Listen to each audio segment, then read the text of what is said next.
Welcome to the Beverly Hills Bar Real Estate Section presentation for March on Proposition 13. We're going to review some of the technical aspects of the current structure of Prop 13 and talk about what the substantive changes might be from the propositions that we'll be looking at on the November ballot.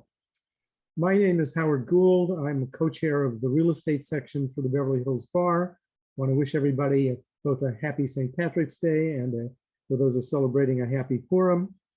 I have a couple of announcements before we begin. First of all, we are going to be taking the questions in the Q&A, and so we'll be monitoring the Q&A through the program. So please put your comments there. There are a couple of comments from the Beverly Hills Bar that are placed in chat for you to look at. In addition, you'll receive your MCLE certificate shortly after the program. Beverly Hills Bar tends to be very prompt about those. Your certificate will also be stored in the BHBA Plus, which is our members only community. Please take a moment to complete the survey that's included when you get your certificate. I want to briefly talk about some upcoming programs. We are doing something unusual this year, which is we're going to do back-to-back real property tax programs. And next month we have Brad Marsh, also as from Greenberg, Traurig, as today's speaker, Cris O'Neall is. And he's going to focus solely on Proposition 19, the consequences, updates on it, and the workarounds.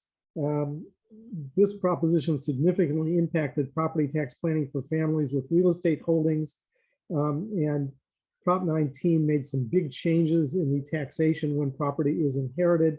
It's been a big shock to a lot of people. It was so complicated that apparently the assessors went to the legislature to get cleanup legislation passed so that they could figure out how to implement it, which they're apparently for the most part still not doing yet. So people are getting tax bills that haven't yet reflected their Prop 19 credits or the exemptions they get under Prop 19. He is also going to discuss the California Supreme Court decision in California Cannabis Coalition versus City of Upland, which has created a potentially huge loopholes in the property tax, Proposition 13 property taxes, and what's going to happen with the Upland cases is a very big issue. In May, we're hoping to do a program on blockchain in real estate transactions. June will be a program on commercial leases. July, we're looking at potentially doing a program on insurance issues, possibly looking at some specific types of situations such as fire and earthquake, which are so prevalent in California. And we're also looking at a later program on escrows with specific types of escrows that relate to real property. It's my great pleasure to introduce our speaker today. Cris O'Neall has spoken for us before, and I've worked with Cris on a couple of matters actually fairly recently. And it's always a pleasure to hear from Cris and to work with him. Cris focuses his practice solely on ad valorem property tax and assessment counseling and litigation, including appeal hearings and trials. For 25 years, he's represented a variety of California taxpayers in equalization proceedings before county assessment appeals boards, the State Board of Equalization, Superior Courts, the California Court of Appeal, and a couple of cases before the California Supreme Court. He really gets involved in sort of the big asset, unusual asset types of property tax issues, along with the other more mundane stuff, which hopefully is what I send in. But this includes representing owners of oil and gas fields, oil refineries and pipelines, shopping centers and anchor department stores, power plants, airport concessions, jet aircraft port terminals, landfills, aerospace manufacturing, hotels, entertainment venues and theme parks, golf courses, hospitals, quarries, service stations, the whole gamut of things that most of us wouldn't really be dealing with in those situations. He's testified as an expert witness before the LA Superior Court. And since 1998, Cris has taught nearly 40 one-day courses on California property taxation to accountants, attorneys, real estate professionals, corporate executives, bank trust officers, and property tax representatives.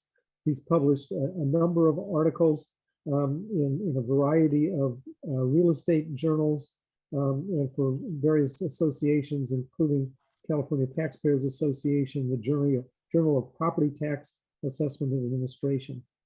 He's also worked as a member of the California Bar Association State and Local Tax Committee, helping draft property tax regulations and legislation relating to local equalization procedures and revisions to the Assessor's Handbook, which were subsequently adopted by the California State Board of Equalization. His degrees are undergrad from UCLA. His JD is from UCLA. His undergrad is summa cum laude from Claremont McKenna College. So we have one of the real pros on property tax with us. And Cris, thank you for joining us. Thank you, Howard. It's a pleasure to be here and glad to join you all on St. Patrick's Day. For me, St. Patrick's Day is what I remember 2 years ago when my firm called me up as I was coming into the office and said, don't come in. And I hadn't been in the office basically for almost 2 years. This is one of my few times into the office since that time. Let me see if I could pull up our PowerPoint and we can take a look at it here. Well, while you're doing that, Cris, let me also mention in the chat, there is a link to sign up for our next month's program on Prop 19. So if anyone's interested, you can use that link and sign up. Thank you. All yours, Cris. Okay, so I titled today's presentation, Here Come the Propositions, the latest initiatives to undo, and then I added the words or redo Proposition 13, because one of the things I want to focus on today is that Prop 13 continues to be a lightning rod in the California political scene. Attempts to change it, to undo it, and then attempts to redo it or bolster it just come on very regularly. As some of you may know, California's state budget is 14 years ago, the state's budget was $120 billion. Today, the state's budget is $240 billion. And back in the day, the property tax was about a third of the state budget. Property tax, of course, is the lowest tax in the state and one of the lowest tax rates in the nation. And so it continues to be a target for the state's ongoing need for funds to fund state programs, education, and local programs. And that's despite the fact that the tax rolls, even during COVID, the assessed values on the tax rolls continued to increase. I think in some cases 3, 4, up to 6%. It used to be back in the day that we would see initiatives impacting Prop 13 to change Prop 13, maybe every 4 years, every 5 years. In more recent years, we would see those about every other year. And now we're to the point where propositions relating to, or initiatives relating to Proposition 13 are coming up every year. And this year is no exception. There's going to be, I would suspect, at least 2 and maybe 4 propositions on the ballot, which will impact Proposition 13 in some way. Some of those are already well into signature gathering, I understand. Some are just starting or will be starting. Here is, before we get into that, I think it's good to do a quick overview of the primary elements of Proposition 13. Prop 13 has some very key elements.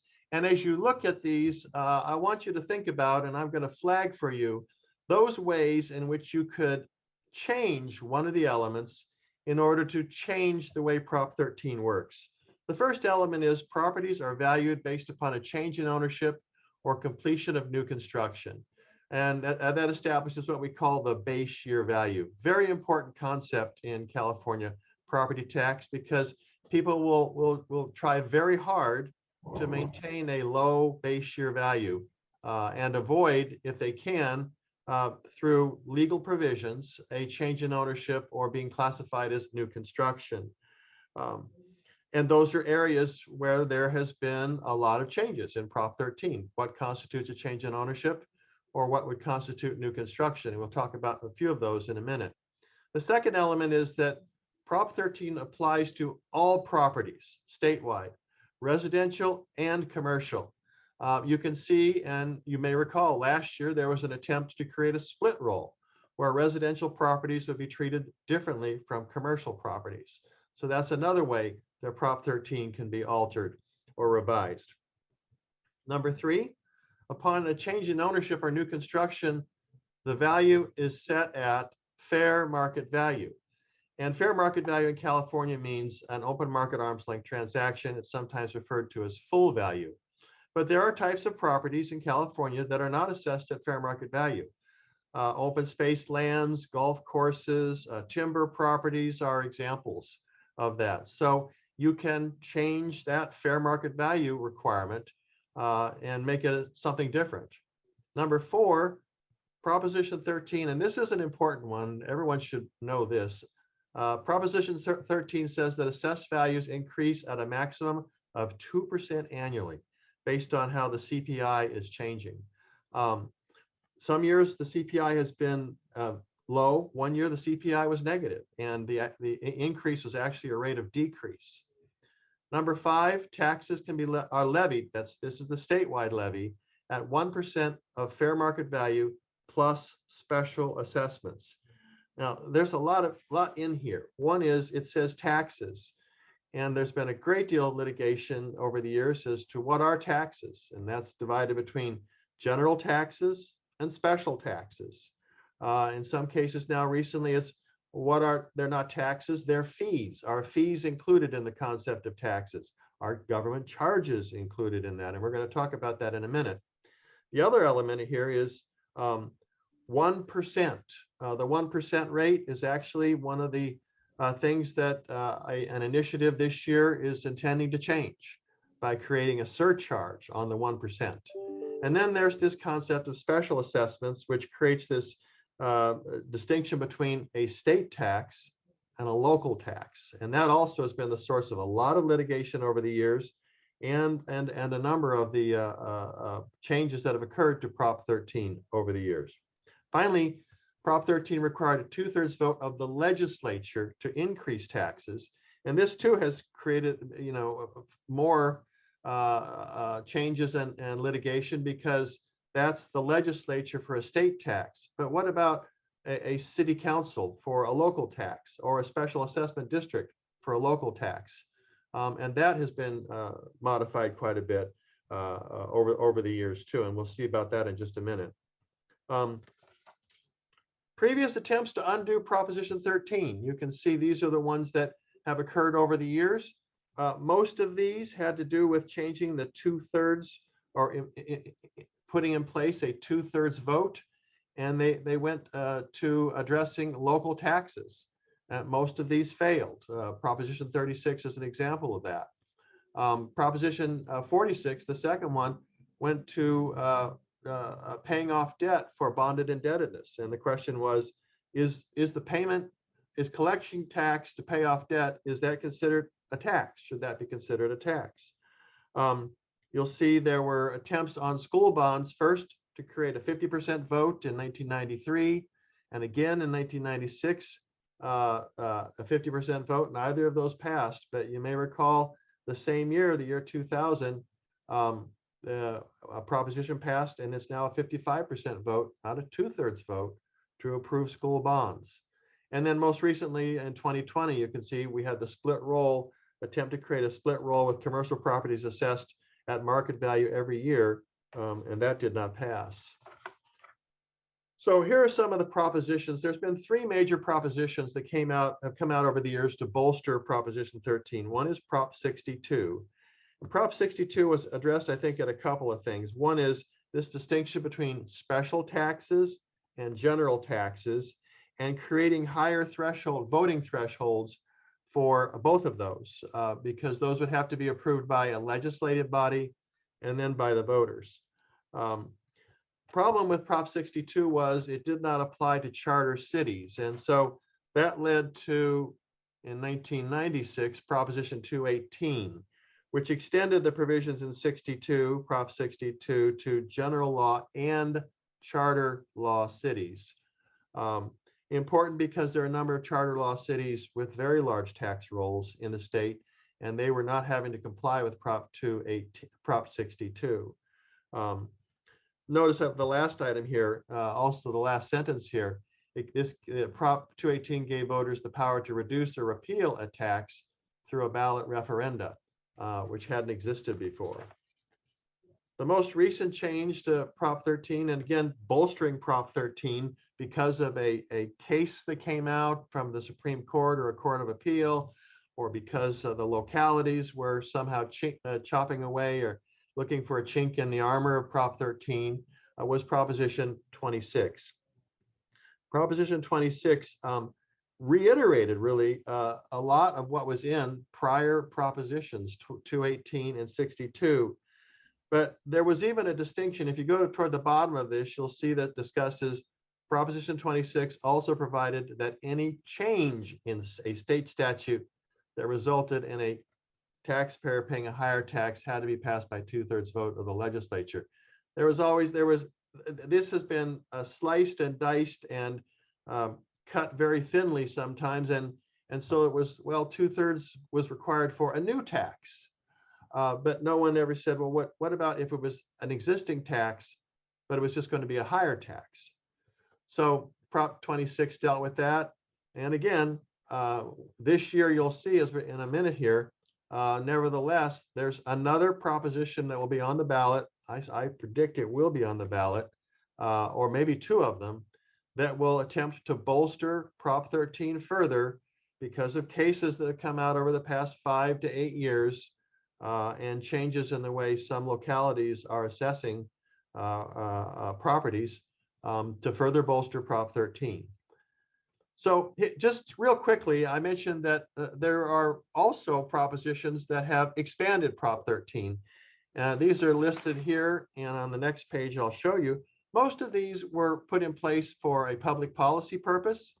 The most important of these, however, is Proposition 8, the first one on the list, because when Prop 13 passed, everyone said, well, will the value of the property always be the 1978 base year value trended forward, or can you go below that? And that was rapidly remedied for any situation where the market value of a property would fall below the trended Prop 13 base year value of a property.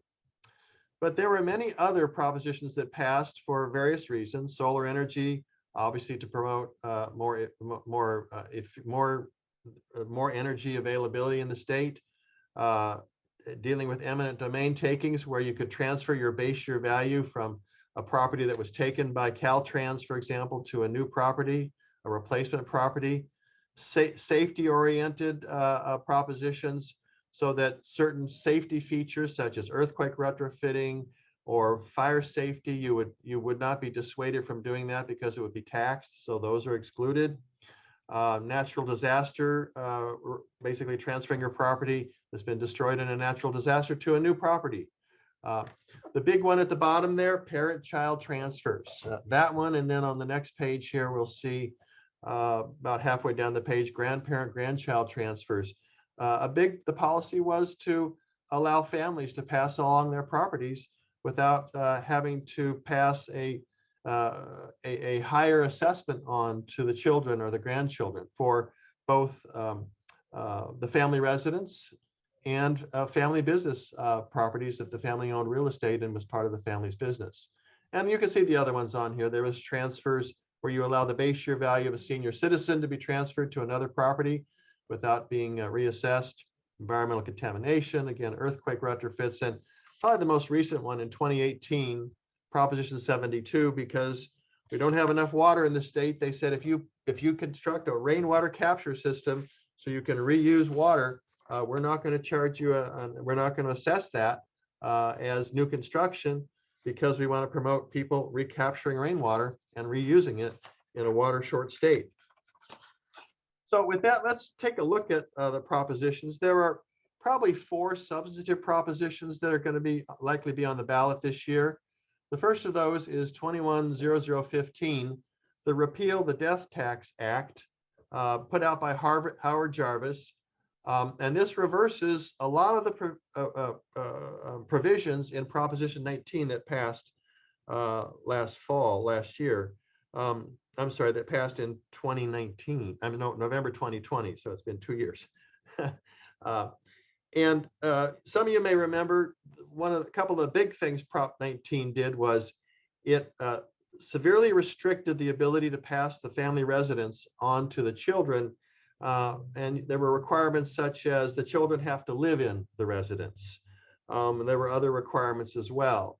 A big change for Prop 19 was also that it completely removed the ability to pass on commercial properties, that is, or properties that were not the family residence to the children, and that was just done away with. The parent-child transfer exclusion for that type of property was removed, and that was a big shock to a lot of people. That generated a lot of work, and generated a lot of the issues that are going on swirling around Prop 19 today.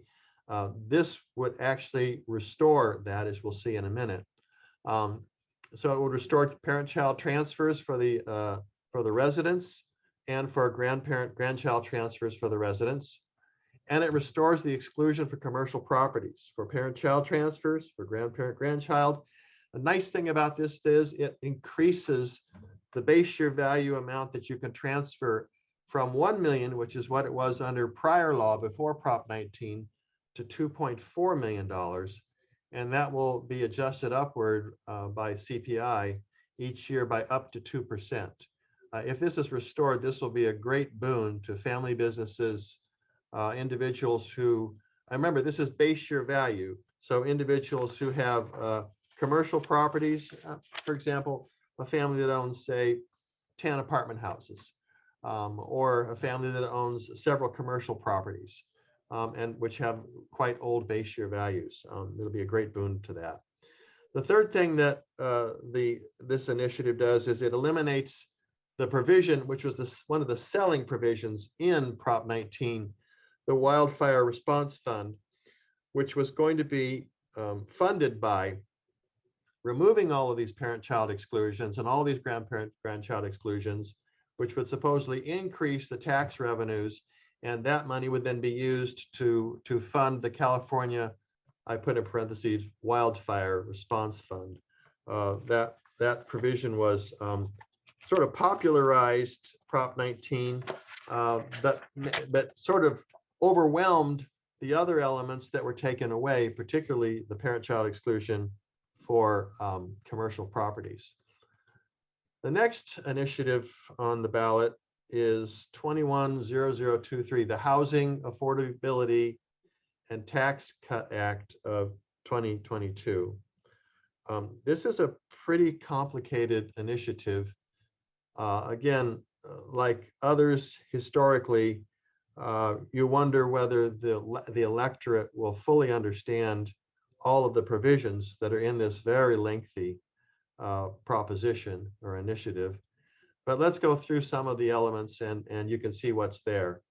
Chris, before you do that, do you have any idea who is pushing this particular initiative? I do not. I took a little look around, and I'm not aware of if it's the realtors or who is pushing this initiative. No.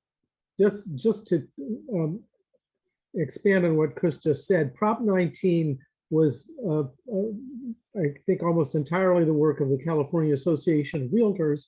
And the idea was that if people were inheriting property and had big tax increases, they likely would be selling a lot of those properties, which would be a boon to the real estate brokerage industry, which I think has probably been true, or will be true if Prop 19 remains in effect. So it's always interesting to know who's behind the particular initiative you're looking at. Thank you. So this one, I'll give a summary of the elements, and then we'll get into a little bit of detail on each one of these.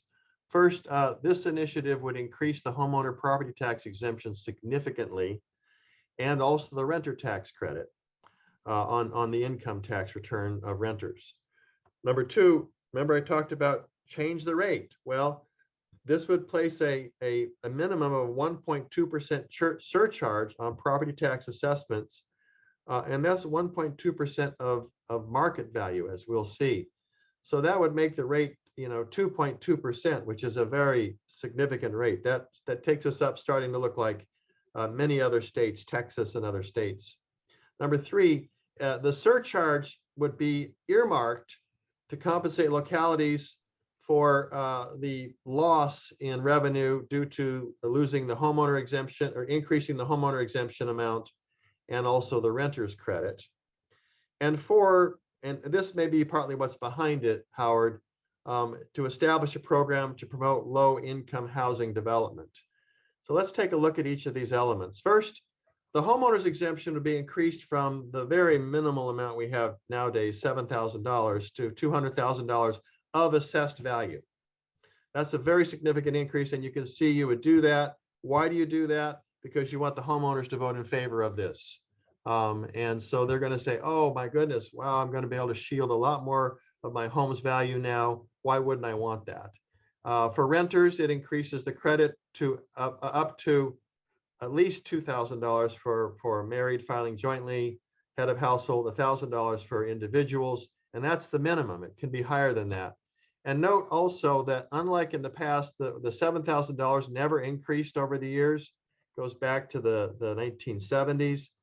These now both of them can be increased by CPI up to 2% per year. The next provision is the surcharge provision. There would be a surcharge on the full cash value, and full cash value means fair market value in California for all properties with a market value of over $5 million.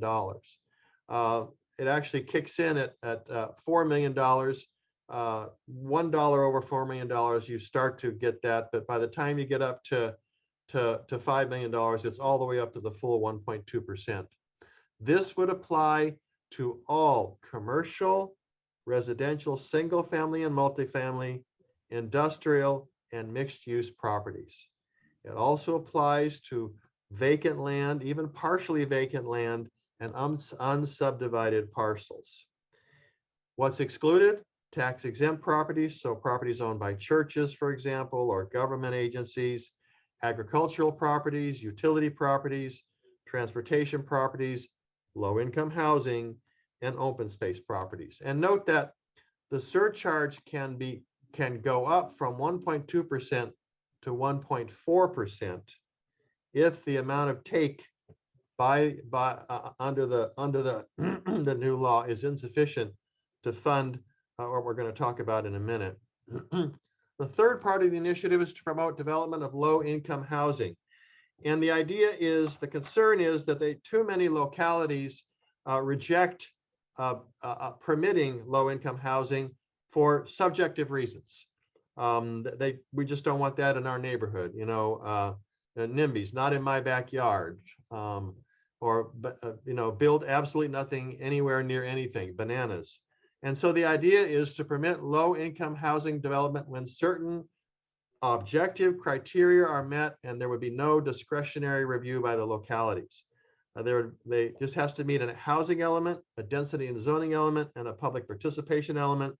And the developer of the units would have to sell at least half of those units to low-income households as defined in the statute as to what low income is.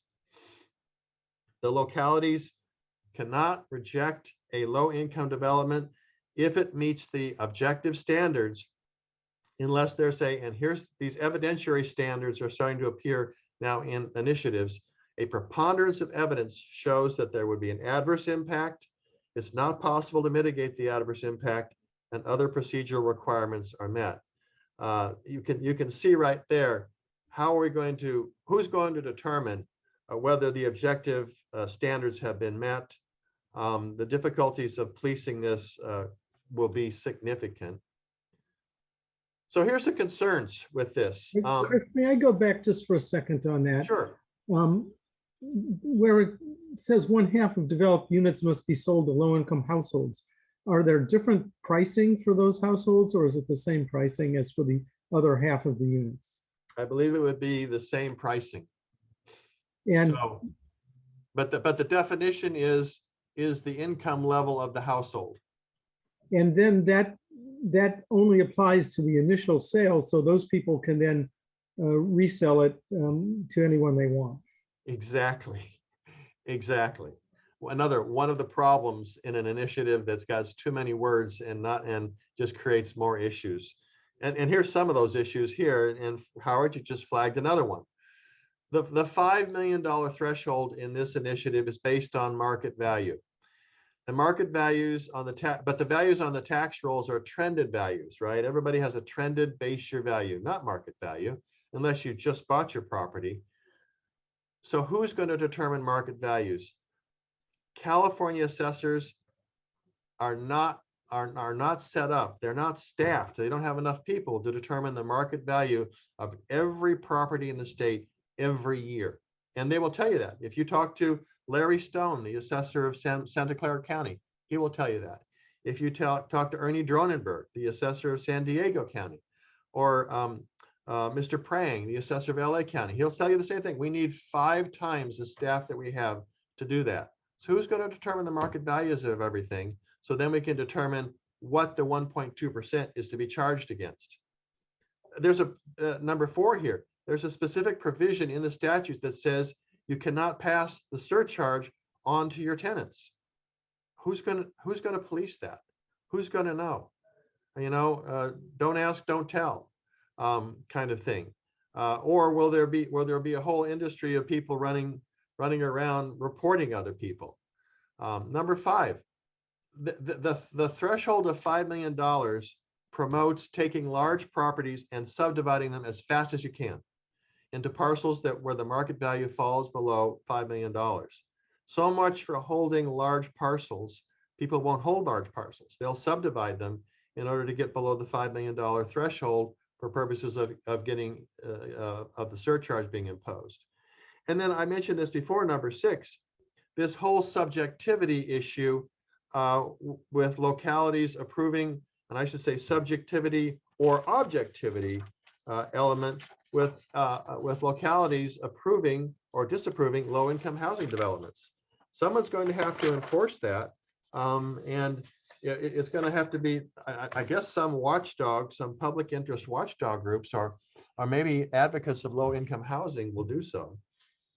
Chris, just to go back to number 5 for a moment, if people really did start subdividing, and I guess it's a question whether they would decide that it's worth it or not, that seems to create big problems when you have big developments, when people are trying to put in shopping centers, stadiums, maybe for eminent domain projects, where instead of having a big parcel, maybe you're going to have, 10 small parcels, and maybe it'll be now 10 owners and not one. And it's going to create a lot of complications for larger scale projects in all of California, potentially. Well, and even if, I've talked to residential developers in Orange County who may already have projects in the pipeline or project done, and they'll say, gosh, maybe we should break up this, 300 unit, 500 unit, 1,000 unit property into smaller parcels just to avoid, because, they're rental units. So, it's, what a tangled web we weave when first we try to, because these kinds of complex statutes, this is one of those that's like, I don't know, 8 pages long, 10 pages long, just creates more complications. And who's going to catch all of this? The voters are not going to see this. It's too complicated. So let me see. Let's move on to the next one here. 210026, called the Taxpayer Protection and Government Accountability Act. In sum, this shores up Proposition 13 taxpayer protections due to unfavorable court decisions, including the California Supreme Court's decision in Cannabis Coalition versus City of Upland, which was just mentioned by Howard. Basically, this is about every 5 to 7 years, we get one of these statutes or propositions that's attempts to clean up all of the mess, and I guess I shouldn't say mess, all of the places where Prop 13 has been modified by the courts or changed slightly in an interpretation by a locality, and results in a huge, the initial writers or drafters of Prop 13 would say, loophole that was unexpected. And I know next month that he's going to get into this further, but Brad Marsh, my colleague, will get into this further. But Cannabis Coalition is a California Supreme Court case where the bottom line is an initiative for a local tax brought by an individual was allowed to be go into effect simply on a majority vote. And the California Supreme Court, this all went all the way up to the Supreme Court, and the Supreme Court said, yes, a 2/3 vote of the legislature is required if you're going to increase a tax. A 2/3 vote of a locality's government, say a city council or a county board of supervisors, or the electors of a special assessment district, but where one individual puts an initiative on the ballot to raise a tax, all that we need is a majority of the voters to vote in favor of that initiative, and it passes. This, of course, is a huge hole in Proposition 13, which intends that super majorities, usually 2/3, would be required at some level, either at the government governing body level or at the electorate level, for a new tax to come into being. And this has been now attacked, I think, 4 times because San Francisco, the city and county of San Francisco, has passed 4 new taxes, local taxes for the city and county of San Francisco, using this approach. This is one of the things that is addressed in 210026. There are other cases, by the way, that this also goes after. Some of you may remember that we created a cap and trade system for energy properties where you sell pollution allowances. That was challenged as a tax in a Court of Appeal case in 2017, and it was found to be not a tax, even though now if you're a company that must, quote, pollute in order to operate, you have to participate in the cap and trade system and pay the amounts that are owed there. Another one was, and this one has had a big effect, whether water rates could be attacked as a tax pursuant to a referendum, because, as I pointed out at the beginning, one of the early propositions bolstering Prop 13 said a referendum could be used to reduce a tax. And the California courts have said, no, a referendum cannot be used to change or reduce a tax involving water rates. So this is the act that's going to bolster a lot of things, and you'll see several things in here which will probably remind you of something you read in the newspaper recently about local taxes. So here's the key provisions here. State taxes, remember, and we're going to talk about state taxes and local taxes because this addresses both of them. Is a state tax must be approved by 2/3 of the legislature and a majority of voters. You know what? That repeats Proposition 13. And like a lot of other ones, like 62 and 218 and 26, they're often in these, if you will, redos or bolstering initiatives, a repetition of what was said before, as if to say, we really meant it and the voters still really mean it.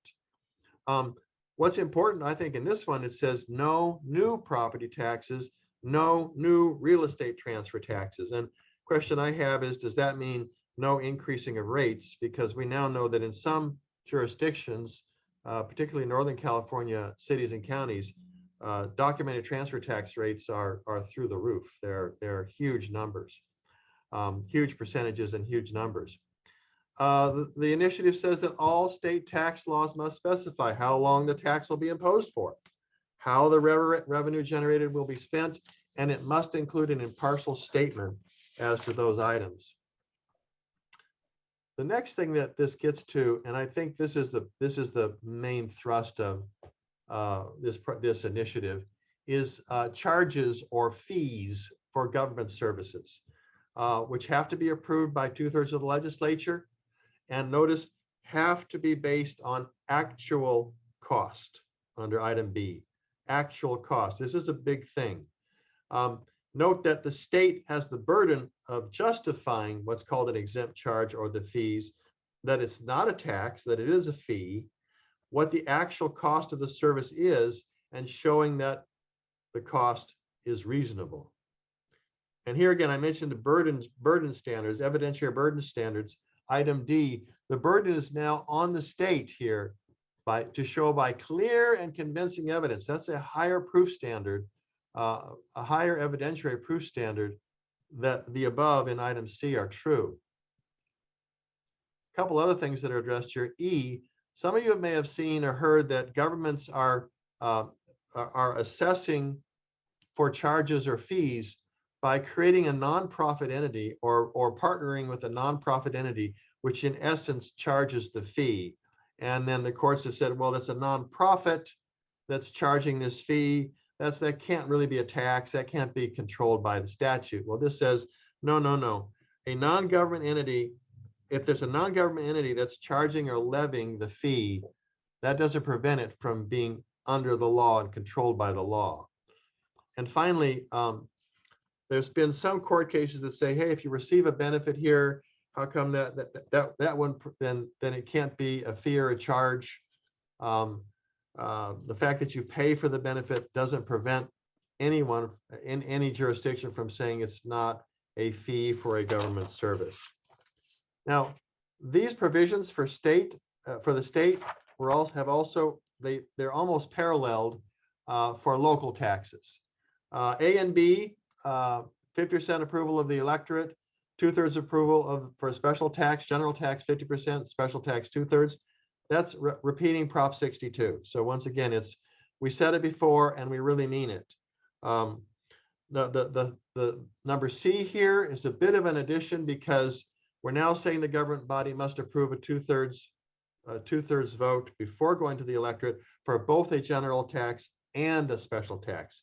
It used to be only for one of those. But here now on D, you'll see this is paralleling the state tax provisions. You have to state how it's going to be, how long it'll be imposed for, what the money is going to be spent for. There must be impartial statement of the above. And notice this, in an effort to make sure that local government officials have to own up to their having put a tax on the ballot, under E, the proposed tax must be approved in a general election where the local government officials are also up for election. So you can vote out those who decided to put the tax on the ballot in the same election. Paralleling the prior part, the issue of charges or fees for government services is addressed. Has to be approved by 2/3 of the local governing body. No charges may be increased by amending the local government charter. Some charter cities were basically, they could change their charter by a majority vote. So they just change the tax rates by putting that into their government charter. And they say, you cannot do that you cannot do that. Then paralleling the same things, provisions for the state has to be based on actual cost. The burden is on the locality for justifying that it's not a tax, but a fee, the cost of the service, and that it's reasonable. A clear and convincing evidence standard is put on the locality. Again, F, you can't use a nonprofit to be a shill to charge the fee and then say it's not a tax or a fee. And the fact that you receive a benefit doesn't keep it from being a fee or a charge. Then goes on. Number 7, parcel taxes may only be imposed at uniform rates with minor exceptions. My firm was actually involved in a case involving this issue where you'll have one parcel tax rate for residential properties and another parcel tax rate for commercial properties or non-residential properties. That was Golden Hill Development versus County of Alameda, where the court said, no, it's okay to have 2 rates. Well, this would say you can't do that. With minor exceptions, the rates have to be the same for all types of properties. It doesn't matter. Next one, number 8. This is interesting, and there's a backstory to this, but let me go through this first. There are detailed requirements for title and summary of the state tax increase measures that are submitted to the electorate. Government bodies cannot use public funds to advocate for an increase in an initiative measure.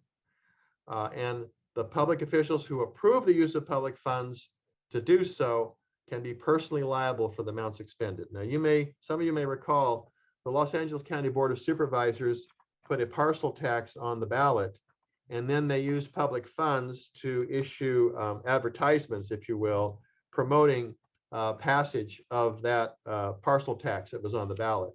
This is directed directly at that. Some of you may also recall Los Angeles County was fined by the, I guess, California Political Practices Commission $1 million for having done that. And it's a bit irksome when government officials who, are elected by everybody, but maybe some people didn't vote for that group or that body of government officials. They nevertheless take public funds to advocate for a tax that maybe the majority of people oppose. Next, some of you may be aware of the tax injunction statute. They're found in most states. California has such a statute. I think it's in the Constitution at Article 13, Section 32. Typically, you cannot sue the government to bar the implementation and imposition of a tax, but this would create an exception to that and allow an injunction to bar collection of a tax or an exempt charge if it was not lawfully imposed. You could just say, you're not going to collect that, can't be done. And if, number 10, if the governor or the attorney general refuses to defend the initiative in court, if it is challenged, then the state must appoint a special counsel, an independent counsel, to defend the initiative and pay for that. Now, a couple of concerns. This is a really complex initiative, and if you go through it, again, how's the electorate going to get through all of this wording? This one is even longer, and the text is even longer. And then there's an awful lot of provisions. How are you going to enforce clear and convincing standard for passage of a tax, and cost? Is the cost reasonable? All of these things are going to be complex to enforce if this were to pass. Let me get to a couple more of these, and these are, you'll notice these are quite similar and also almost in the alternative. Initiative 210032, this is called the Tax Cut and Housing Affordability Act of 2022. And you may recall we were talking about one a little bit earlier that was called number 23 was called the Housing Affordability and Tax Cut Act of 2022. This one is basically a mirror image. 32 is a mirror image of 23. You could transpose the numbers, you'd have the same thing. The difference here is, I think they thought that the 1.2% surcharge might overwhelm people, so they decided to put a parallel initiative out there with a 1% surcharge up to 1.2%. But otherwise, this parallels 210023 and also provisions that are in another initiative I haven't talked about. That's 16A1 is it's been amended. So 210016.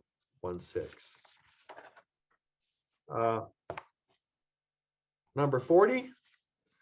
This one is for housing bonds. The Housing Affordability and Financial Accountability Act of 2022. A 50% vote would be needed to approve affordable housing bonds. So the initiative would allow local governments to issue bonds to finance construction of affordable housing, to pay renter assistance, and to fund homelessness prevention services.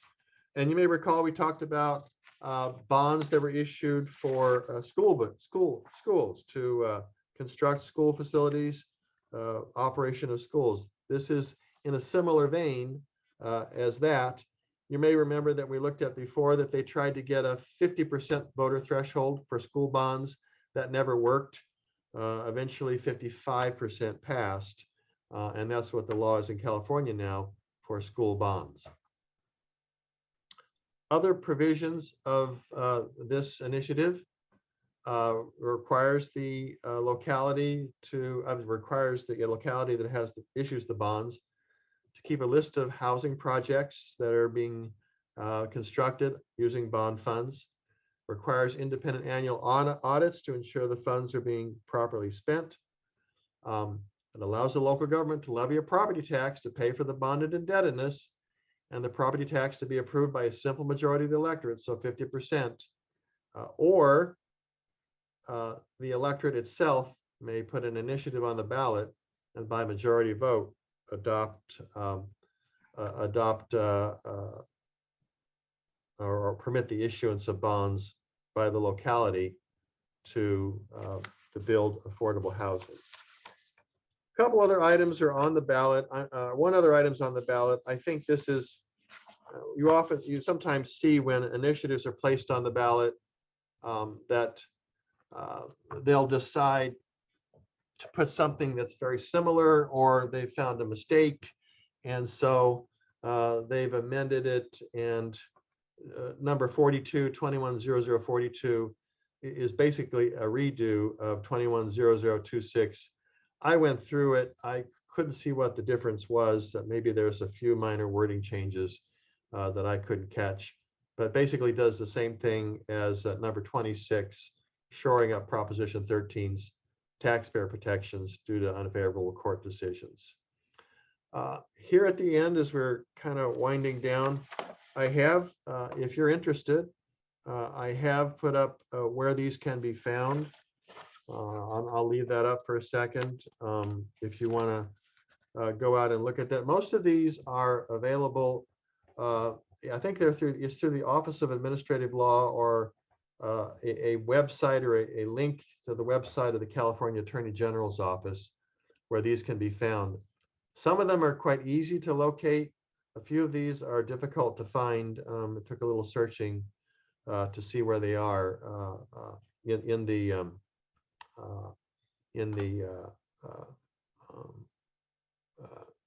internet, on the internet. But there they are. Let me go back to the top. Well, let me leave it there for another minute, and then I'll go, whoops, let me play this again. How do I play?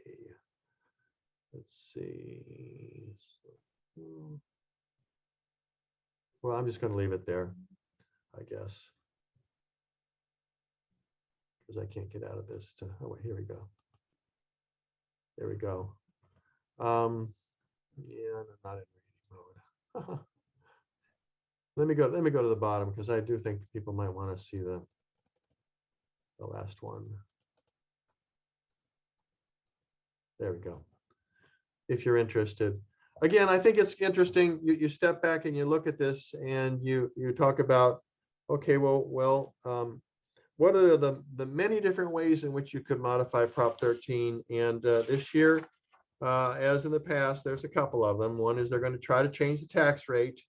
Another one is they're going to try to change the percentage of voters required to approve a statute. And then the last one is going to be, which is the first one I looked at, is restoring the parent-child exclusion and the grandparent-grandchild exclusion, really making it even, if it happens, it'll be even better than what we had before. So with that, I think we have a few minutes left. Howard, do we have any questions? There weren't questions, but I have maybe a couple of things to chat about as well. It seems to me that the surcharges that you're talking about, people aren't going to feel perhaps too bad about people with houses worth $5 million and more. Although it's amazing how much taxes some of those people pay. I mean, if you paid $20 million for a house and you're paying $250,000 a year just in your property tax bill, pretty amazing amounts. But when you start talking about commercial properties, somebody's got a big factory, at a certain point, you wonder if they're being convinced that it is time to look to Texas or some other state where those taxes and the employee rules and the other taxes they're paying are going to be a lot lower, because it could be a lot of money if you are basically, it sounds like, doubling your tax bill for an industrial facility or something like that. Well, so that's a good point. Let's break that apart, because there would still be a 1% tax, but that would be on your trended base year value. Where you really get hit is the surcharge, because the surcharge is not based on your trended base year value, which could be quite low because it could be quite old. The surcharge is based on fair market value. And so that truly is 1.2% of what your current value is. You've lost your Prop 13 protection in that circumstance for the 1.2% or the 1.4%. In addition to that, you also are going to have a legal bill trying to, or appraisal bills trying to figure out what the fair market value is of some of these facilities that are actually pretty hard to value. It's you're absolutely right, because we don't know who will be assigned to do this, but presumably they'll ask county assessors to keep a separate roll. You'll have the tax roll, which is based on trended Prop 13 values, and then now they will have to keep a separate roll, which will be fair market values. And not all assessors, most assessors don't maintain two complete rolls. And certainly they're not updating market value on every single property in their jurisdiction or every parcel every year. And that would be necessary. And, I've been told that the Los Angeles County Assessor's Office has about 1,200 employees, that they would need in excess of 5,000 employees to keep up, if they had to keep track of all the market values of every property every year. There aren't enough appraisers in California. There aren't enough appraisers in the United States, actually, who are available and want to move to California, who could handle all of the work that would need to be done for that purpose. It sounds like the assessor's offices, between Prop 19 and other things, are really almost under assault in terms of trying to deal with their workload from these various propositions. Right. And you may recall Prop 15, which was our last go around, the assessors came out against that, even though they were only asking that under the split roll, that commercial properties would be at market value. And even then, the assessors said they didn't have adequate manpower to determine the value of every commercial property in the state, in every county, on an annual basis. It's one of the things I find interesting, including with Prop 19 that CAR put together, is that nobody seems to consult with the assessors to get their views as to what these propositions are going to require and whether they're feasible. And in fact, Prop 19, as I think Assessor Prang, I think there was an editorial he had saying, we couldn't implement this without getting cleanup from the state legislature because we just didn't know the answers to a lot of questions because of the way it was drafted. Right. And what has happened in the interim, and I know my colleague Brad Marshall talked about that next month, is the State Board of Equalization has attempted to backfill with revisions to the property tax or issuance of a property tax rule. And I think there's now 5 guidance letters that are out there on Prop 19. And it's still complicated because there were so many gaps in the legislation. One last question for you. And now you can take if you're over a certain age, you can take your assessed value to another county, correct? It used to be limited to counties that had reciprocal arrangements, but now you can take it anywhere? Correct. It used to be, there were about 11 or 12 counties that would allow you to take it and move it into their county. Now it's any of the 58 counties, you can move it between counties. Have you heard anything about whether that's seeing a lot more use as a result of freeing up the number of places you can take your assessment if you're old enough, like some of us? There's been more use, but I haven't heard that it's been a land office business. No. Well, Cris, thank you. We always appreciate your expertise. A lot of this is pretty complicated to take in, and I think it's going to be quite a problem when we get to November for the general population to appreciate what they're voting on. But that's why we have people like you to give us these presentations. So thank you very, very much, and look forward to the next time. You're welcome. Thank you. Thank you to everyone for attending.